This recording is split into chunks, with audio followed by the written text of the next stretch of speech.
اب ایک اور یونیورسل ٹروتھ آ رہا ہے، قرآن حکیم کی دعوت کا امتیاز ہے کہ اس میں بالکل دو ٹوک بات ہوئی ہے۔ اللہ تعالیٰ کا کوئی رشتہ دار نہیں ہے۔ اللہ تعالیٰ اپنے جو بنائے ہوئے ڈیوائن اصول ہیں ان کے اوپر بالکل کوئی ٹالرنس دینے کے لیے، کمپرومائز کرنے کے لیے تیار نہیں ہے۔ اللہ کے ساتھ کسی کی کوئی رشتہ داری نہیں ہے۔ لیس بِأَمَانِكُمْ، کچھ نہیں بننا تمہاری امیدوں سے، تمہاری خواہشات سے، ولا امانی اہل الکتاب، اور نہ ہی اہل کتاب نے کچھ اپنی وشفل تھنکنگز جو بنائی ہوئی ہیں، جھوٹی خواہشات، ان سے کچھ نہیں بننا۔ من یعمل سوءا یجز بہ، جو کوئی بھی برا عمل کرے گا اس کی سزا پا لے گا۔ یعنی کسی کی خواہش سے کچھ نہیں ہونا، اور خواہش آپ کے سامنے ہے، کچھ بھی ہے تیرے محبوب کی امت سے ہے، حضور کی نسبت کی وجہ سے اللہ تعالیٰ ہمیں چھوڑ دے۔ یہ ہے وہ اصل میں چیز جو دھوکے میں ڈالتی ہے لوگوں کو۔ نسبت کام آئے گی بشرطے کہ اعمال بھی درست ہوئے، اور اگر اعمال درست نہ ہوئے تو صحیح مسلم میں واضح حدیث ہے، اللہ کے محبوب صلی اللہ علیہ وآلہ وسلم نے فرمایا، جس کو اس کے عمل نے پیچھے چھوڑ دیا، اس کا نسب، اس کی رشتہ داری، اس کا اعلیٰ خاندان کا ہونا اسے آگے نہیں لے کے جا سکتا۔ حتیٰ کہ اس کا کلائمیکس ہے بخاری اور مسلم دونوں میں، اللہ کے محبوب صلی اللہ علیہ وآلہ وسلم نے فرمایا، اے میری بیٹی فاطمہ، میرے مال سے جو تو نے لینا ہے لے لے، اگر اللہ کے حضور تو پکڑی گئی تو میں تیرے کچھ کام نہیں آؤں گا۔ اے اللہ کے نبی کی پھوپھی صفیہ، میرے مال سے جو کچھ لینا ہے لے لے، اگر اللہ نے پکڑ لیا تو میں تیرے کچھ کام نہیں آؤں گا۔ اے اللہ کے نبی کے چچا عباس بن عبد المطلب، میرے مال سے جو کچھ لینا ہے وہ لے لو، لیکن اللہ کے حضور تم پکڑے گئے تو میں تمہارے کچھ کام نہیں آؤں گا۔ اب مجھے بتائیں اس سے زیادہ کھول کے کیا بیان کیا جا سکتا تھا؟ لیکن ہم لوگ اپنی وشفل تھنکنگز میں کہ ٹھیک ہے جی ہماری نسبت ہے، ہمیں بچا لے گی، اور یہ تصویر کا ایک رخ ہے کہ ہمیں بتایا گیا کہ اللہ کے محبوب صلی اللہ علیہ وآلہ وسلم شفاعت کریں گے، یقیناً کریں گے، لیکن بالإذن ہوگی، جس کے لیے اللہ چاہے گا اس کے لیے شفاعت کریں گے۔ لیکن تصویر کا دوسرا رخ اس سے زیادہ خطرناک ہے، اور وہ ہے سورۃ الفرقان کی آیت نمبر 30، وقال الرسول یا رب ان قوم اتخذوا هذا القرآن مہجورا۔ اللہ کے نبی شکایت کریں گے قیامت کے دن، اے اللہ میری قوم نے قرآن کو پیٹھ کے پیچھے ڈال دیا تھا۔ تو جو قرآن کو چھوڑے گا اللہ کے نبی علیہ السلام اس کے خلاف شکایت کریں گے۔ صحیح مسلم میں ہی حدیث ہے، القرآن حجت لک او علیک، قرآن یا قیامت کے دن تیرے حق میں حجت ہوگا یا تیرے خلاف حجت بنے گا۔ جو اس کے مطابق چلیں گے ان کے حق میں حجت، جو خلاف چلیں گے ان کے خلاف حجت۔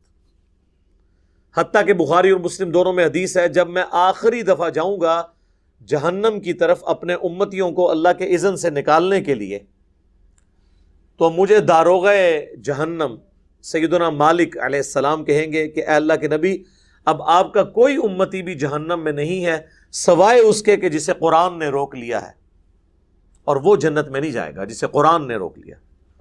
اور قرآن نے کس کو روک لیا؟ انہ من یشرک باللہ فقد حرم اللہ علیہ الجنہ ومأواہ النار وما للظالمین من انصار، بے شک جو کوئی اللہ کے ساتھ شرک کرے گا اللہ نے ایسے شخص پہ جنت حرام کر دی ہے، اس کا ٹھکانہ وہاں پر جہنم ہوگا، اور وہاں پر اس کا کوئی مددگار نہیں ہوگا۔ حتیٰ کہ بخاری اور مسلم دونوں میں حدیث ہے، اللہ کے محبوب صلی اللہ علیہ وآلہ وسلم نے فرمایا، اللہ تعالیٰ نے ہر نبی کو ایک مقبول دعا دی تھی جو اس نے اس دنیا میں ہی کر لی، اور میں نے اپنی دعا اپنی امت کے لیے سنبھال کے رکھ دی ہے۔ قیامت والے دن اس دعا سے میں اپنے امتیوں کے حق میں شفاعت کروں گا، اور میری شفاعت سے ہر شخص کو نفع پہنچے گا جو میرا امتی ہے، سوائے اس شخص کے کہ جس نے دنیا میں اللہ کے ساتھ شرک کیا ہوا۔ شرک is the most sensitive issue in the sight of اللہ، اللہ کی نگاہ میں سب سے زیادہ حساس معاملہ شرک کا ہے۔ تو جس نے برے اعمال کیے وہ کرتوت کا انجام دیکھ لے گا۔ بخاری اور مسلم دونوں میں حدیث ہے، اللہ کے محبوب صلی اللہ علیہ وآلہ وسلم فرماتے ہیں کہ اپنے مال کی زکوٰۃ ادا کرو، اپنی جو بھیڑیں ہیں ان کی زکوٰۃ، اپنے اونٹوں کی زکوٰۃ، اپنے گائے جو رکھی ہیں ان کی زکوٰۃ. یہ نہ ہو کہ قیامت والے دن کسی شخص کی گردن پہ اس کا اونٹ سوار ہو جن اونٹوں کی زکوٰۃ اس نے نہیں دی، اور وہ کہے اغثنی یا رسول اللہ، اے اللہ کے رسول میری مدد فرمائیے، میں تمہارے کچھ کام نہیں آؤں گا، میں نے جو کچھ اللہ نے مجھے بتایا میں نے تمہیں دنیا میں بتا دیا، اگر تم نے زکوٰۃ نہیں دی تو یہ اونٹ تمہاری گردن پہ سوار ہوگا. یہ نہ ہو کہ تم میں سے کوئی شخص قیامت کے دن اس حال میں آئے اس کی گردن کے اوپر اس کی گائے سوار ہو، ان گایوں کی جن کی زکوٰۃ نہیں دی ہوئی، اور وہ چیختا ہوا کہ اغثنی یا رسول اللہ، اے اللہ کے رسول میری مدد فرمائیے، میں تمہارے کچھ کام نہیں آؤں گا، میں نے اللہ کا پیغام دنیا میں تمہیں پہنچا دیا تھا. یہ نہ ہو کہ تمہاری گردن پہ بکریاں اور بھیڑیں سوار ہوں جن کی تم نے زکوٰۃ ادا نہیں کی، اور تم کو اغثنی یا رسول اللہ، اے اللہ کے رسول ہماری مدد فرمائیے. یہ ہم بچپن میں جناب یہ بیج لگایا کرتے تھے. وہ انجمن طلباء اسلام ہوتی تھی نا بریلوی مکتبہ فکر کی، ایک سمجھ لیں اسٹوڈنٹ ونگ، جس طرح جماعت اسلامی کی ہے نا جمعیت طلباء، اسی طریقے سے مسلم لیگ کی MSF ہے، پیپلز پارٹی کی PSF ہے، اور تحریک انصاف کی ISF ہے. اس طرح بریلویوں کی ایک جماعت ہوتی تھی ATI. آج بھی جو اسلامی یونیورسٹی بھاولپور ہے اس میں ان کا زور ہے، باقی آلموسٹ. تو انہوں نے وہ بیج بنائے ہوتے تھے اغثنی یا رسول اللہ. اس وقت تو ہمیں یہ پتہ ہی نہیں تھا کہ یہ نعرہ جہاں سے لیا گیا ہے یہ تو کسی اور معنی میں آیا ہوا ہے. اس کے آگے لکھا ہونا چاہیے کہ اغثنی یا رسول اللہ ہم کہیں گے لیکن رسول اللہ ہمارے کچھ کام نہیں آئیں گے، کیونکہ انہوں نے دنیا میں ہمیں بتا دیا تھا کہ کیسے چلنا ہے. اور وہ بیج اس لیے لگواتے تھے کہ جو مرضی کریں اللہ کے نبی ہمارے کام آ جائیں گے. وہی بات جو ہم کہتے ہیں جو کچھ بھی ہیں تیرے محبوب کی امت سے ہیں، چور ہیں، ٹھگ ہیں، فراڈیے ہیں، حرام خور ہیں، بے نمازی ہیں، ہم نے تو صحیح نہیں بننا ہے، اللہ اسی طریقے سے ہمیں قبول کر لے، جو کچھ بھی ہے تیرے محبوب کی امت سے. اور میں کہتا ہوں کہ اگر دنیا میں مورل لاز ایکٹیو ہوتے نا، اسی وقت آ کے سر کے اوپر جوتی پڑتی کہ اپنی زبانوں کو لگام دو، اللہ کے نبی کے ساتھ اپنی نسبت جوڑ کر، اور پھر یہ دھونس لگا رہے ہو میں اس بات کی. تمہیں تو شرم آنی چاہیے کہ تم اپنے ناپاک زبانوں سے، اپنے ناپاک کردار کے ساتھ اس نبی کا نام لے رہے ہو کہ جس نے دنیا میں سب کچھ تمہیں بتا دیا تھا. تو یہ آگے جوتیاں پڑنی تھی. تو یہ اللہ کا یونیورسل جو ٹروتھ، ایک یونیورسل قانون ہے، یہ سورۃ البقرہ میں بھی آیا تھا. کچھ نہیں بننا، نہ تمہاری خواہشات سے نہ اہل کتاب کی خواہشات سے. من یعمل سوءا یجز بہ، جو کوئی برے اعمال کرے گا وہ اس کی جزا پا لے گا. جزا کا مطلب سزا، بدلہ، عربی میں جزا کہتے ہیں بدلے کو. ولا یجد لہ من دون اللہ ولیا ولا نصیرا، اور نہ قیامت والے دن اللہ کے سوا کوئی اپنا دوست پائے گا اور نہ ہی مددگار. اب اللہ تعالیٰ واضح کہہ رہا ہے، لہذا پیغمبروں نے بھی جو شفاعت کرنی ہے وہ اللہ کے اذن سے کرنی ہے. اگر اللہ اذن نہیں دے گا تو نہیں شفاعت ہوگی. وَمَن يَعْمَلْ مِنَ الصَّالِحَاتِ، اور جو کوئی کرے گا نیک اعمال، من ذکر او انثی، چاہے وہ دنیا میں مرد تھا یا عورت، وَهُوَ مُؤْمِنٌ، لیکن تھا ایمان والا. صرف نیک اعمال سے کچھ نہیں بننا. لوگ کہتے ہیں مدر ٹریسا نے اتنی خدمت کی، بھئی اللہ تعالیٰ کو اس کی اس خدمت سے کوئی غرض نہیں اگر اس نے اللہ کو نہیں پہچانا. اللہ کے لیے تو سب سے سینسٹیو چیز توحید تھی. ہاں تعوید سلامت ہے، عقید آخرت درست ہے، ختم نبوت کا عقیدہ درست ہے، پھر اعمال ظاہر ہے کہ فائدہ مند ہوں گے.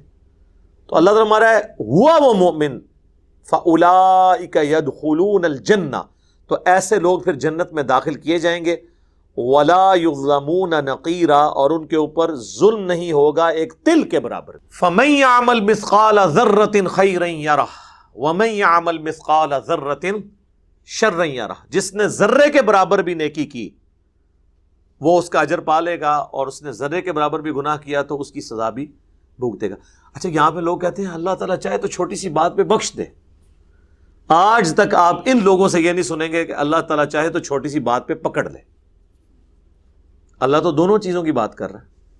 تو یہ آدھا دین کیوں پیش کیا جا رہا ہے؟ وہ جی بخاری مسلم میں حدیث ہے، ایک بدکار عورت تھی، اس نے اپنے موزے میں ایک پیاسے کتے کو پانی پلایا، اللہ تعالیٰ نے اسی وجہ سے اس کو بخش دیا، کنویں سے نکال کے وہ چمڑے کے موزے میں. تو اللہ تعالیٰ چاہے تو چھوٹی سی بات پہ بھی بخش دے. اس حدیث کے بتانے کا مقصد کیا نبی الاسلام کا یہ تھا کہ زنا عام کیا جائے اور اس کے بعد موزے میں پانی پلا دیا جائے؟ اس کا مقصد یہ تھا کہ اللہ کی رحمت سے نا امید نہیں ہونا، اپنی کوشش کرنی ہے۔ اور نبی الاسلام نے اسے بیلنس کیسے کیا کہ بخاری مسلم دونوں میں حدیث ہے کہ ایک بڑی نیک عورت تھی، اس نے ایک بلی کو قید کر دیا اور وہ بھوکی پیاسی مر گئی۔ نبی الاسلام نے فرمایا وہ اپنے اس ایک عمل کی وجہ سے جہنم میں، نیک ہونے کے باوجود۔ تو چھوٹی سی بات پہ اللہ تعالیٰ پکڑ بھی لیتا ہے، لہٰذا خوف اور امید اس کے درمیان زندگی گزارنی ہے، بے فکر نہیں ہونا۔